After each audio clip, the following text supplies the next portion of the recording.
honored to represent the work of a phenomenal group of folks that I work with every day at Procter & Gamble. A few of them are here with me today. Our big data program leader, Michelle Tower, sitting front and center. We have a couple of our data scientists, Dan Ames and Jen Shetty, who are here in the audience. So what we're going to do is talk a little bit about Procter & Gamble. Hopefully you're familiar with our company, and then how big data and data strategy is really fueling a lot of the decisions we make in our company. So first off, I want to share a little video that I think does a very good job of summarizing what P&G is and some of the great challenges that we face every day. Please watch.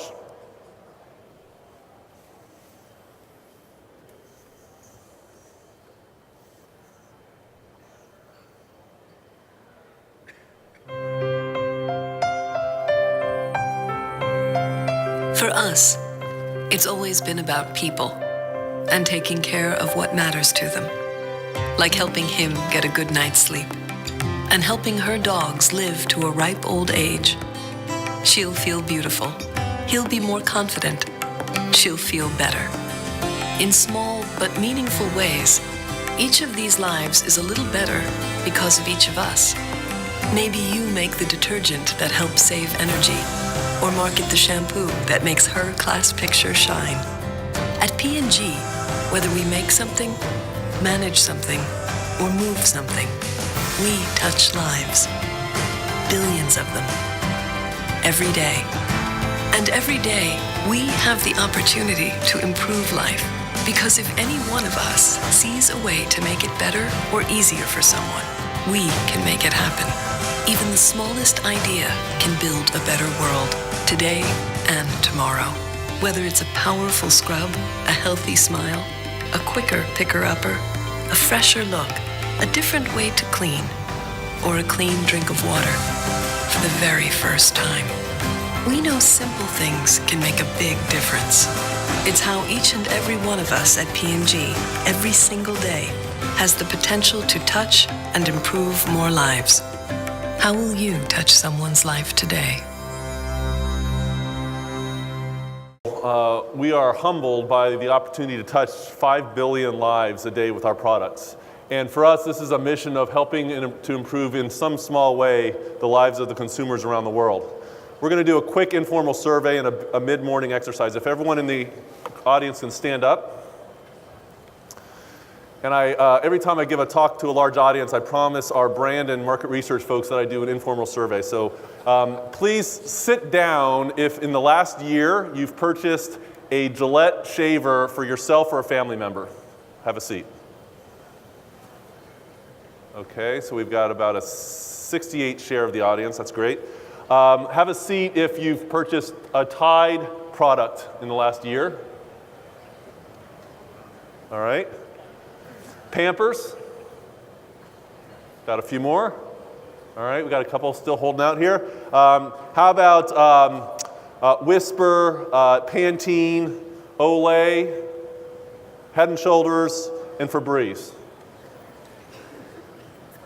Okay, so we have about a 98 share of the audience. We'll talk to a few of you that are still standing afterwards, and we'll see what we can do to better serve you. So thank you very much. As you can imagine, a company of this size across these number of categories really needs to organize in a category consumer-centric way. So you see the 10 businesses that we've organized around. These are the 10 categories that we compete in. And our goal is to have the leading product in each category to serve the consumer needs for these categories.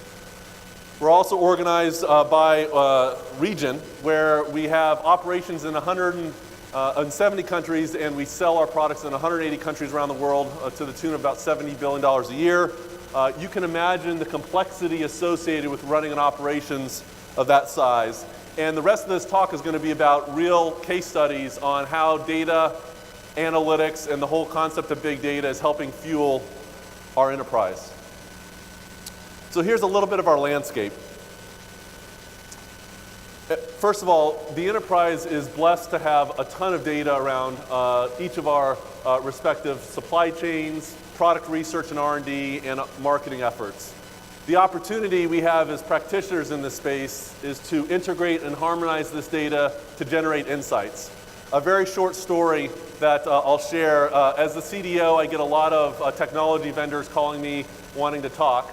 And one of the technology vendors, which will remain anonymous, is not here in this conference, by the way, just for the record, presented to me about 45 minutes of the technology stack.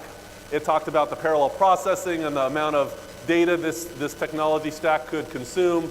And at the end of this 45 minutes, they paused and said, so Guy, as the CDO of Procter & Gamble, what do you think of our big data offering? And my response was, I can care less about big data.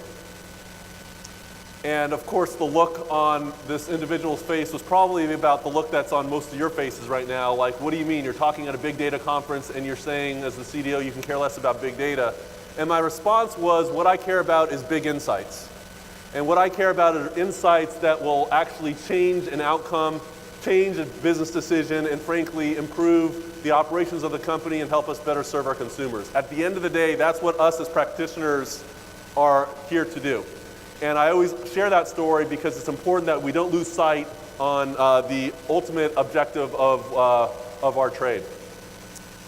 So in this enterprise ecosystem, you see that we have a large amount of data to serve our needs. If you think about all of the consumer inputs that we get from online and social, we have the unstructured data that then informs our product design, which is heavy in data modeling and simulation, which then informs our supply chain on which of our plants are going to produce our product, how do we get the raw materials to those 150 plants, and then how do we ultimately distribute those products to our retailers and our consumers. That is a major, major logistical challenge that big data is adding a lot of value in. We have $21 billion brands touching the 5 billion consumers.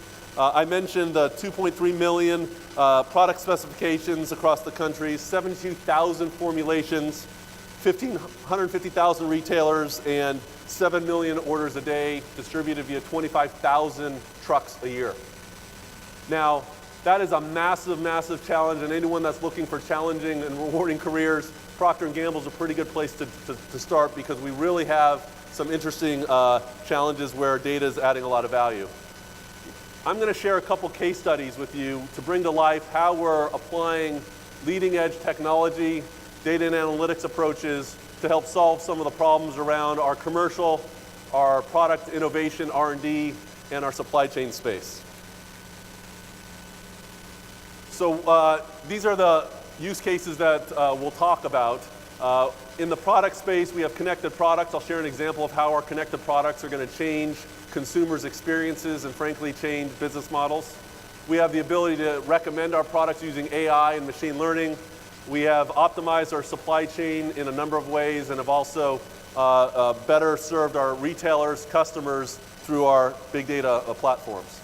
We also have a number of corporate initiatives, which I won't get into, but suffice it to say that we are looking at stitching together the data of our enterprise into a data fabric to better serve our analysts around the world. So let's start in the product space. So product innovation is absolutely key to everything we do. At the end of the day, P&G is an innovation company, and we are proud of the products that we produce and serve our consumers with. There's a growing focus on product personalization in our industry, and the demands our consumers have to meet their individual needs, wants, and desires continue to grow across our global, diverse landscape. So for us to be competitive and to be able to meet the needs, we need to be able to respond to regulatory changes around the regions, the challenges of stability of our products and ensuring that the product is in great shape when it reaches the store or the consumer's home, ability to reduce our time to shelf and ultimately improve our operational excellence. One example of how we're applying personalization and data and analytics is in our skincare business. So we have artificial intelligence algorithm that we've been working on. We've actually produced a next generation version, which actually recommends a product in our skincare portfolio that's personalized to you.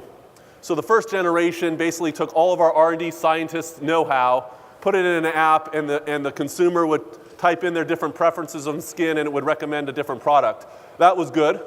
but we're taking it to the next level to where we're essentially allowing the consumer to take a selfie of themselves. We have a computer vision technology that segments the consumer's face into different zones, analyzes the face, and personalizes the recommendation using artificial intelligence and deep learning neural network algorithms to recommend the exact product that will benefit the consumer and improve his or her experience.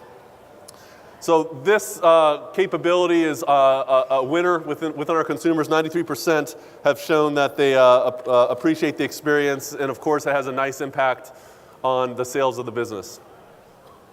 In the commercial space, we have a vast network of touch points with consumers as the largest advertiser in the world.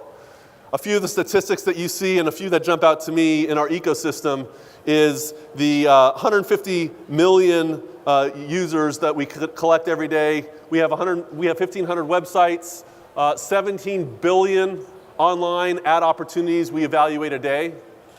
17 billion a day. That's not something an average human can process. So we have a lot of automated algorithms that process all of these ad requests, understands who the consumer is, and serves up the ads to them, hopefully in a way that's meaningful. I'm going to share with you how we do that. The first thing we do is we do what's called consumer propensity modeling. So we use a lot of different data sources to understand the propensity of a consumer to buy our products. This is a bit of a shift from our traditional model of mass broadcasting and advertising.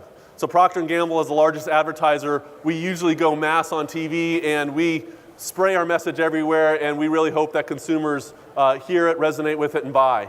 We're leveraging technology and data to get much more precise in still a mass way on how consumers are receiving our messages, what messages we share with them, and hopefully improving their willingness to try our products. By doing consumer propensity modeling with analytics, we're seeing 2 to 3x improvement in what we call conversion, which is when a consumer sees our ad, their choice to buy our product. And on a scale of Procter & Gamble, 2 to 3x is meaningful for our business.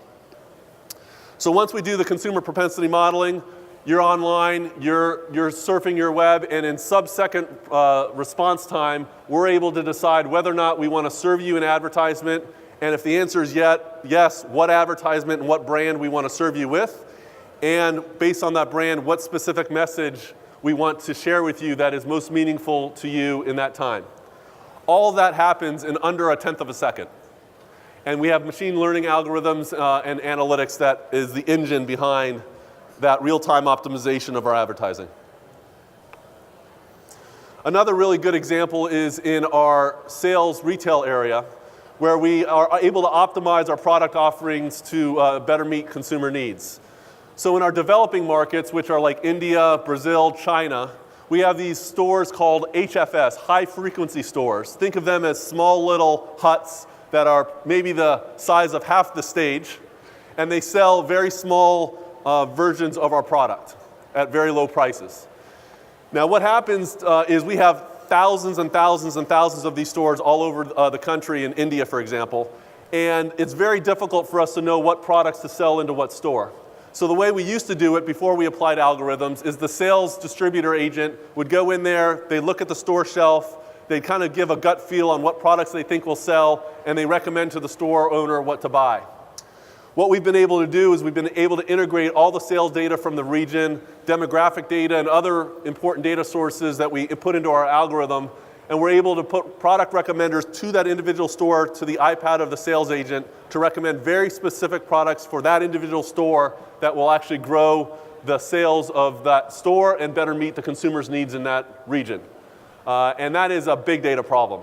As you can imagine, thousands and thousands of stores, billions of consumers, and being able to personalize the product recommendations at the moment that is most important there. We use a number of different methods. Collaborative filtering is one of the technologies and analytic methods that we use to deliver against that need. The last example I'll share in the retail space is on optimizing assortment promotions. So for our business, in-store is important, and making sure our products are on the shelf at the right place and the right price is critical to our business. If our product is not on the shelf, it's very difficult for the shopper to buy our product. So we use a lot of data and analytic methods, random forests, neural networking, not only analyze those data sources, but also recommend with our retail partners what products to shelve and what locations of the store to optimize sales growth for our retailers, grow the category for our retailers, and ultimately better serve our shoppers. And so these algorithms are working every day behind the scenes with our retailers to produce the store shelves that you see every day when you go in the store.